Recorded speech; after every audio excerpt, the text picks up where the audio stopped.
we're all collectively about as strong as our weakest public health systems. And so we have a real need to not only help because it's the right thing to do, but also because it's good for us.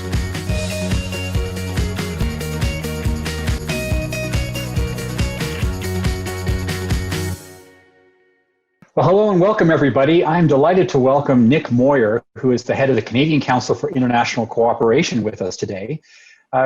World Vision is part of CCIC, as it's known, and it's a group of organizations. We call ourselves non-governmental organizations, or NGOs, in the international development sector.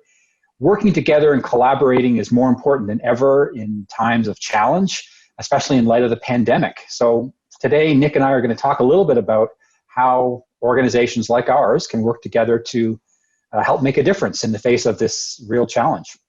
So Nick, welcome. Well, thanks for having me, Michael. It's a pleasure to be with you. Tell us a little bit about CCIC, the Canadian Council of International Cooperation. Sure. Well, I think I'll try to be fairly simple about it. Canadian Council for International Cooperation represents the many, many diverse organizations that work to contribute to progress globally in Canada. And some people don't realize, but there are over 2,000 organizations that have an international mandate that exist in Canada. World Vision is one of those, and our membership is composed of about 90 organizations. They're incredibly diverse. They really span from one coast to another, faith-inspired and secular, French and English, and work in almost every country on the planet. What's CCIC been doing, or what have you been observing charities, NGOs doing to respond internationally to COVID-19? Certainly in our membership, we've really gotten a lot of information about how they are responding to support partners around the globe. And as many of the people who might be watching this know, the needs around the globe are huge, whether we're talking about poverty, where we're talking about humanitarian crises, or we're talking about needs in education or gender equality. And that was before COVID. And the world's been making real progress in terms of contributing to human progress. But this crisis has really set us back in many, many places. And so international development organizations are seeking to find out how they can contribute to their missions, to supporting communities where they work and their programs in very constrained contexts. Obviously, it's important to be taking care of staff, protecting them, but also the communities where organizations work. And I know a lot of work has gone into shifting programs that might have been focused on one given theme or priority and actually helping communities deal with COVID, whether that's just limiting the spread of the disease, public education around it, sanitary measures that support communities in controlling the spread. And that's been a huge challenge for organizations, trying to meet those short-term needs while not losing touch of longer-term needs that they have to be addressing. Yeah, sometimes it feels a little bit when we're talking to policymakers and who are trying to balance the needs of things at home here and internationally, it can feel a little bit like we're hitting our heads against the wall. That's not why I have these stitches on my forehead, but it feels like that sometimes. But how do you frame a message to help Canadian policymakers and Canadians themselves make this connection, that it's not just the right thing to do to help people in need, especially understanding the deeper need, but also making this connection to say, do you know what? It's actually in our interest because if we don't fight COVID everywhere, we don't fight it here. Canada does well and the rest of the world does well. And if we have a global pandemic that leads to a massive long-term economic downturn globally, that's going to be bad for us too. And as we look at our ambitions as a country for how our country could be better in a recovery, how can the world be better in a recovery? And what role will we play in that?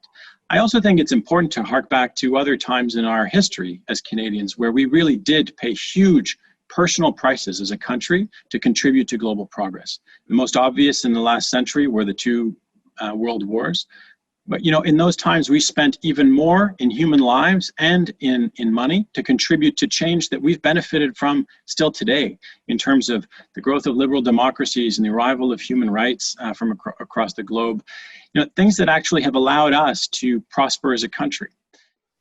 Well, and you know what, I think Canadians may not even fully understand just how significant COVID-19 is. It's more than a health crisis internationally. We're talking about what we call the aftershocks. It's like COVID is the earthquake, and the aftershocks are things like issues around child protection or economic livelihood or food insecurity, all of these things. In fact, the UN has said that for the first time since 1998, we're likely to increase the number of people who are in extreme poverty after making such incredible progress just as a result of the few months of COVID-19. So this just shows the scale of the challenge that we're facing, not just in Canada, but around the world.